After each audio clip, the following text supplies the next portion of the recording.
This is Megabonk.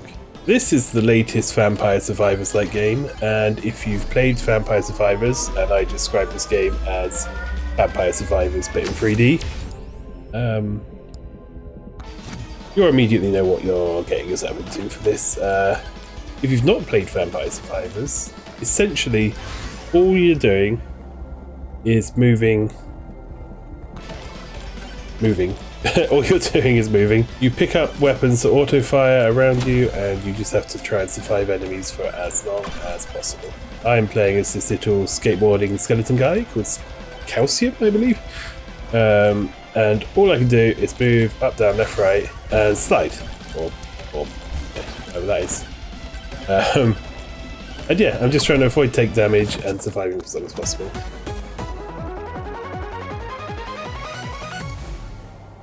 Nice. Slutty rocket. Interesting. There is a little bit more to do in this than just survive, like in Vampire Survivors. For example, there's a mini map in the top right that shows you where different like chests are, and these shrines. For these ones, they summon enemies that you fight, and then you'll get a drop from them if you kill them. There's other ones which seem to be any around here at the moment. Essentially, the choices you have to make, other than like where to go, is what weapon to pick up. So this is what you get when you level up. You get a choice of 3 things. At the start of the game, you can have 2 of each. You have 2 tomes and 2 weapons. I've unlocked the ability to have a 3rd weapon. It looks like there's a possibility of having 4 at some point, though I've not got that yet. Same with the tomes. You start with 2. Tomes are stat upgrades. So we're going to go for lifesteal. And that means every time we level up, there's a chance that one of the upgrades is a lifesteal tome. Ooh, taking a bit of damage there. Let's do this. This speeds up our attack speed. You can see our XP bar at the top there, it's almost full. Once we've got enough, we level up, and the other thing we get, as well as tomes, are weapons. So for this one, we're upgrading the weapon we've already got, which is the bow. I will see if I can get another weapon in a second. Some of these challenges. You pick your character at the start of the game as well, so I've got this skateboarding skeleton dude. You unlock more and can obviously pick different ones, have different abilities, different stats. This guy gets faster if you don't take damage. And then as soon as you take damage, he slows down again, so super speedy. And I really like the movement. So this is another option for a weapon, chunkers. So we'll take these. So now I've picked that. Every time I level up, there's a chance there'll be an upgrade for that rather than use this to magnet all the XP to us. Get the aura as well. Get the aura. That's the damage in an area around me. And then we can pick our 2nd tome. What have we got? We've got lifesteal, so I don't think we need HP regen. We can do projectile count, although that won't affect the aura. That will increase the number of bones we can throw and the rocks around us. Try that. Might not be the best combo with the aura, but I've only just unlocked the ability to have a 3rd weapon, so I've been used to having 2. It's quite nice having 3. In fact, it's kind of a shame because the game's more fun when you've got lots of weapons, so it's kind of a shame that when you first start playing you don't have 4 weapons, but I can understand why they put that behind an unlock. This is a little mini boss that we've got to fight. Let's just avoid his attacks. He drops a chest, so to open a chest you need to spend gold. These chests that bosses drop don't require that. This one requires 159, which we don't have at the moment. This don't. And there is actually an objective in this. You run around the level until you find that portal gateway thing over there. And let me run around to it. And then there's a countdown in the top middle. And when that runs out, you start getting attacked by like a final wave of ghosts that just, if you've played Vampire Survivors, you know what to expect when the time runs out.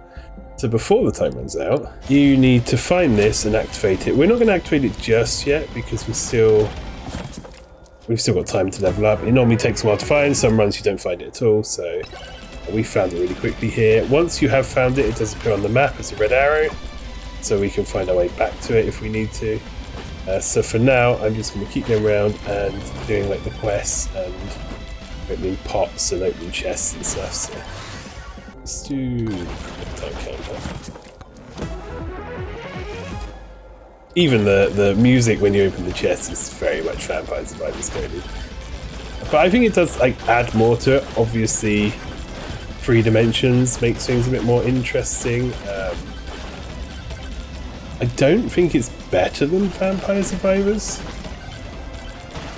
But if you've played Vampire Survivors and enjoyed it, it is a really good, like, similar game to play. Yeah. Earn money by moving around. Nice. I like projectile bounces on projectile weapons because it means you hit an enemy and then it hits someone else. So yeah, we're just going to go and do a couple more of these quests. Shrines. Let's go here. He drops a whole bunch of gold when we get him. So you need gold for opening chests. You can see in the top right how much the next chest is going to cost for us to open, and then in the top left how much we've got. And the blue crystals are your XP, and that fills the bar at the top to your next level up, and that's when you get to choose what weapon or tome to either acquire or upgrade. I'm going to drop down here because this shrine, when I activate it, will magnet all the XP and stuff that we've not picked up to me. So that's, again, same as Vampire Survivors, but very good.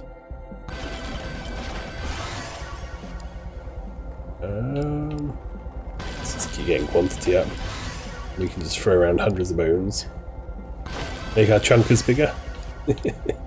Make our aura bigger. The aura do more damage. It might take a little while to beat the final boss, so I don't necessarily want to leave it too long. Let me open these 2 chests now, though. A lot of the shrines you can just activate, but the ones that give you an item or an upgrade, like this one over here, you have to stand inside the circle around it, the sphere that appears around it. I don't know if the different colours mean different things. Let's go for evasion. Like the sphere that appeared that was yellow, this one's blue. I don't know what the difference is between those. Maybe it's the type of items you can get from it or something. 90 is not quite enough to open that. We can open these pots. We just have to press square as we're going past these pots to open them. So they're quite quick to pick up. Obviously the increased movement of calcium is ideal for opening those up. Let's increase the projectiles. So projectile count stacks. So this will increase the number of projectiles just for the chunkers. This will increase it for the bone as well, the bone weapon. So I mean that is just a straight better upgrade than that. And it would be 6.2 plus 2, so we'll have 8 chunkers. 8 boulders, 8 rocks, whatever you call them. And I saw a magnet on the map. On here.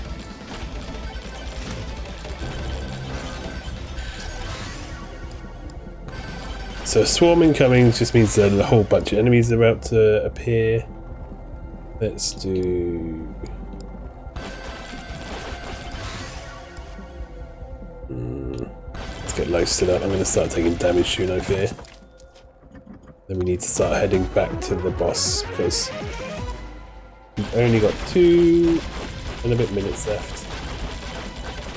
Which is, again, we can see on the minimap where it is.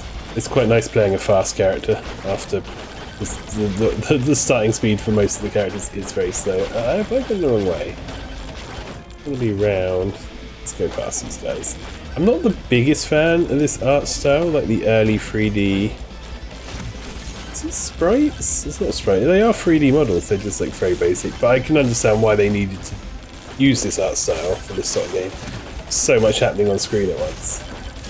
Optimization is obviously important. It is very well optimized. It is it works well on Steam Deck. We're being chased by a boss, which is those red circles we need to avoid. So I am actually going to kill this mini boss before we summon the main boss, I think.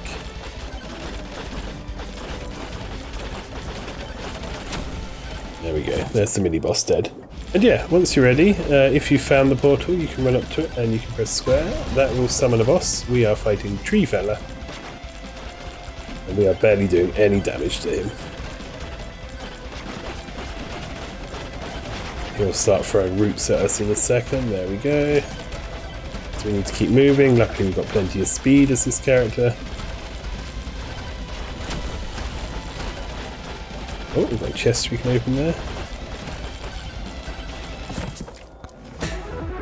You can see our stats on the right there. I don't really understand some of the stats, like evasion. You'll get like plus 20% evasion, but it won't give you plus 20%. It'd be nice if there was like an explainer as to what each stat actually does. I think evasion is your dodge chance, so obviously the higher it is, the less likely you are to get hit. So presumably you can't get it to 100, otherwise you'd just be invincible. But yeah, I'm not sure. I don't know if there's a way of seeing that, because I haven't seen. Let's get our aura damage up. I do like how speedy I am. Only got 45 seconds left though, so we need to start doing a lot more damage to him. Let's see what happens in there. I got stuck on that rock. Let's get this shield. That means we can't take damage for a moment. Let's really like run into him. There we go, we beat him. So, before I go through the portal, once you beat the boss, if you're on tiers 2 or higher, you can go through to the next stage. I didn't realise this. So in tier 1, when you first start playing, at this point, enemies start appearing and they just keep appearing until you die. You can't go through the portal, you can't do anything. But on higher tiers, you can. So we're gonna just show you the little ghosts that start appearing. Yes, you also magnet all the XP in when you beat the boss. So these little ghosts, final swarm, these guys start appearing and they get faster and stronger the longer you're here for, and then you get a certain amount of silver which you use for unlocks based on how long you survive for, basically. But we're going to go through the portal onto phase 2.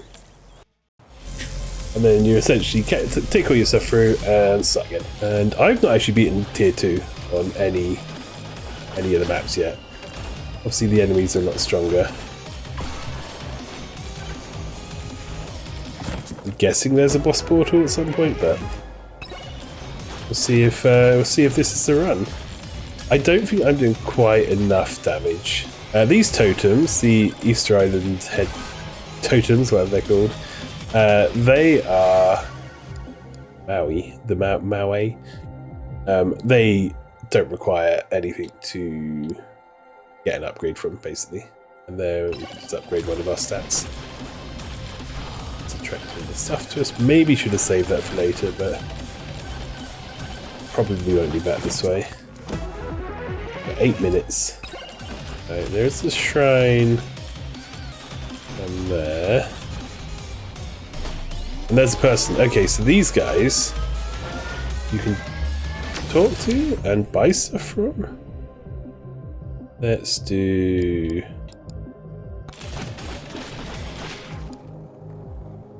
We're going to buy... He's on max HP. And then he disappears. So there's just random people. I don't know if there's like more to it than those. But it just seems they're there to buy stuff from. Let's stand by this one for a bit. Open up. So yeah, I've been playing a lot on Steam Deck, which has been a lot of fun. I'm playing this with controller at the moment. A keyboard and mouse seems to work fine as well, so that's all good. And yeah, it's really fun. I played a lot of Vampire Survivors, to the point where I'd done everything in that game when I last played it, and they've obviously added stuff since, but I've played it a lot. So this is a good sort of alternative a good sort of additional game to play. Which I really like. Oh, we've got a stone golem.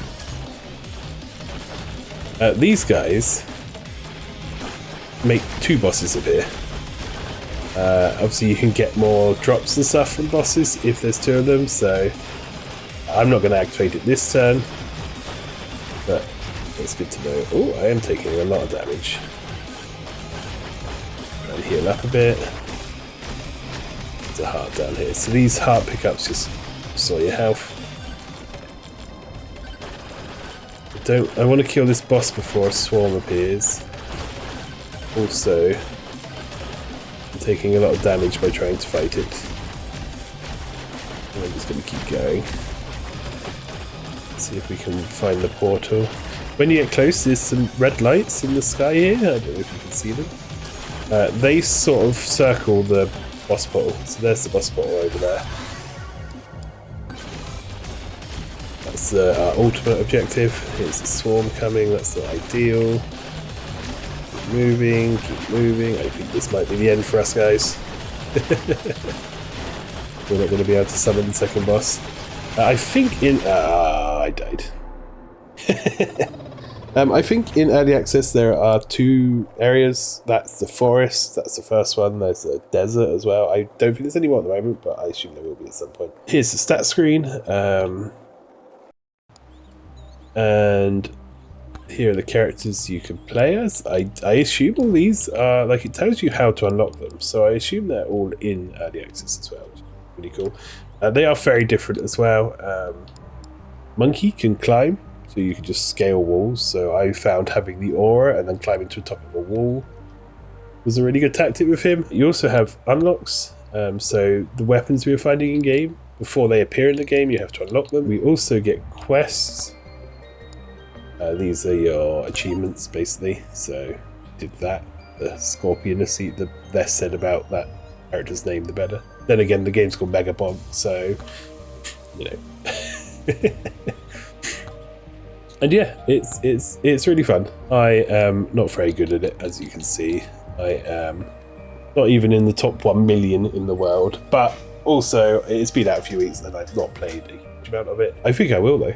I think I definitely will play a lot more. And yeah, it's really fun, even though it's early access and it sounds like there's a lot coming to the game. It's all got a lot there anyway. You can also buy, this is where you buy, if I buy this, I can now have another tome. There's a cat. So yeah, that is Megabonk, and this is my cat. Yes, this is Loki. He is hungry, so he wants food. So he's just going to sit there until I go and get him some. So I should probably stop there. I think I said everything I wanted to say about this game. I'm really enjoying it. I'm probably going to play a lot more of it. It's really good on Steam Deck. I'm going to try and get videos up every Saturday. And there's a couple games coming out that I want to take a look at. So hopefully we'll get those done soon. I'm going to go and feed this little murder machine.